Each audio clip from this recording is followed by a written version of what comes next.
बोलो शिव शंकर भगवान की जय, उमापति महादेव की जय। ओम नमः शिवाय। मेरे प्यारे शिव भक्तों, कल की कथा में आपसे एक प्रश्न किया गया था कि इस संसार में माया कहाँ नहीं व्याप्ति। तो उसका उत्तर जानने के लिए आप इस वीडियो को जरूर अंत तक देखें और कथा भगवान की भक्ति पूर्वक जरूर सुने। और इस वीडियो के अंत में हम आपको बताएंगे कि इस संसार में कौन सी ऐसी जगह है जहां पर माया नहीं व्यापती। आगे की कथा में है कि ब्रह्मा जी बोले कि हे नारद, गुरु के आदेशानुसार समस्त देवता भगवान ब्रह्मा जी के पास गए और अपना मनोरथ कहा। तो ब्रह्मा जी ने उनसे कहा कि तुम हमें शिव जी की निंदा करना सिखाते हो, क्या यह अच्छे लोगों का यही धर्म है? भला पिता की यही सेवा करना लड़कों का धर्म है? शिव की निंदा सबको दुख देने वाला होता है, वह विपत्ति का जड़ तथा सब प्रकार से आनंद मंगल को नष्ट करने वाला होता है। मैं तुम्हारी इस विषय में कोई भी सहायता नहीं करूंगा। तुम सब मिलकर शिव के पास जाओ और उनसे विनय करो, क्योंकि पर निंदा दोनों लोकों में दुखदायी ही होता है।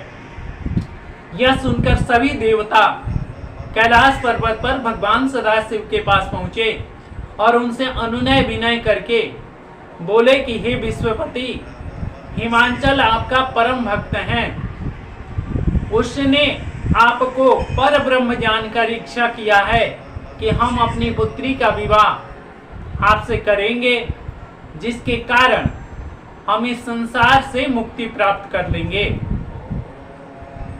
आप इस प्रस्ताव को स्वीकार करने के बजाय देवताओं की यह विनती सुनकर भगवान शिव जी बहुत जोर से हंस दिए तथा उन सबको अत्यंत प्रसन्न कर विदा किया।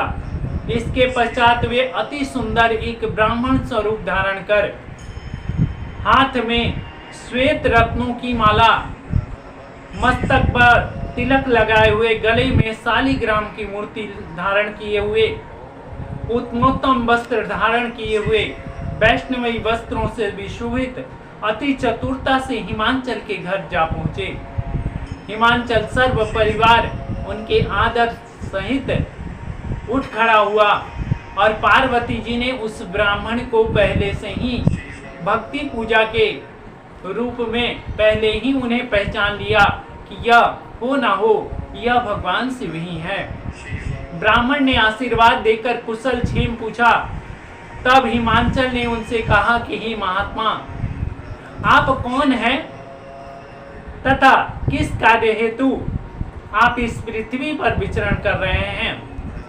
ब्राह्मण रूपधारी भगवान शिव जी ने उत्तर दिया कि मैं एक ब्राह्मण हूं और पर्यटन करना ही मेरा कार्य है।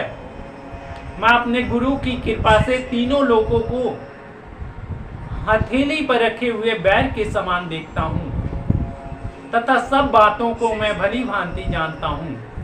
मनुष्य तीनों लोकों में कोई भी काम करता है, मैं उसके भूत भविष्य वर्तमान तीनों ही काल का बता सकता हूं। ब्राह्मण ने कहा कि हे राजन, तुम्हारी यह प्रबल इच्छा है कि पार्वती का विवाह भगवान शिव जी के साथ हो।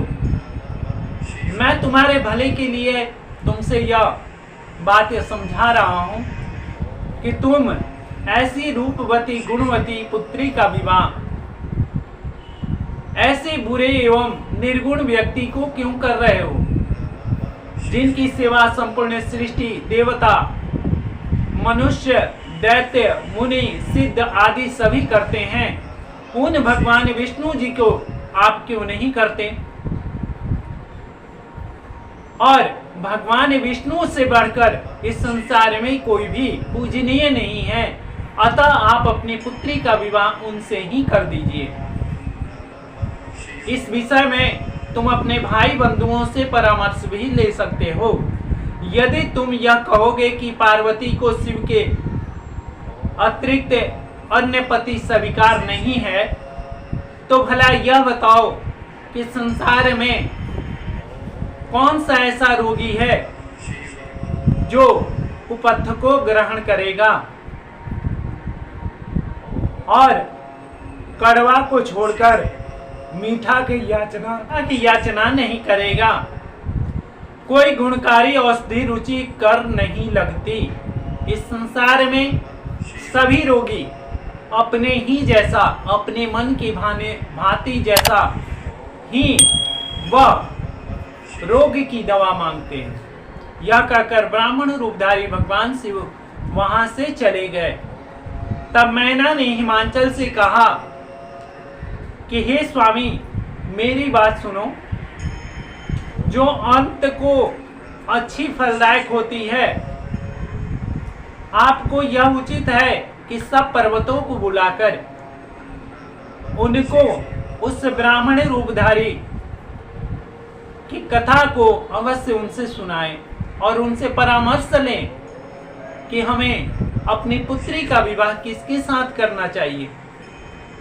तब जब तक यह बात स्पष्ट नहीं होगी, मुझे बहुत ही भय बना रहेगा। आप भी ब्राह्मण की बात को अच्छी तरह विचार कर लीजिए। यदि ऐसा नहीं किया गया तो मैं घर को त्याग कर वन में चली जाऊंगी और वहीं जाकर रहूंगी या फिर विष खाकर अपने प्राण को त्याग दूंगी। मैना यह कहकर अत्यंत कुपित होकर कोप भवन में चली गई और पार्वती जी को भी साथ में ले गई। हिमांचल तथा मैना का यह चरित्र देख अत्यंत दुखी हुई तथा उसके पास जाकर अनेक प्रकार से समझाने लगे। उन्होंने समझाते हुए कहा कि तुम इस प्रकार कोप भवन में क्यों पड़ी हो। फिर हिमांचल बड़े आश्चर्य में पड़कर सोचने लगे कि शिव जी ने यह कैसा चरित्र किया है। अतः बोलो शिव शंकर भगवान की जय। और मेरे प्यारे शिवभक्तों, कथा में हमने आपसे पहले प्रश्न किया था कि संसार में कौन सी ऐसी जगह है जहां माया नहीं व्याप्ति।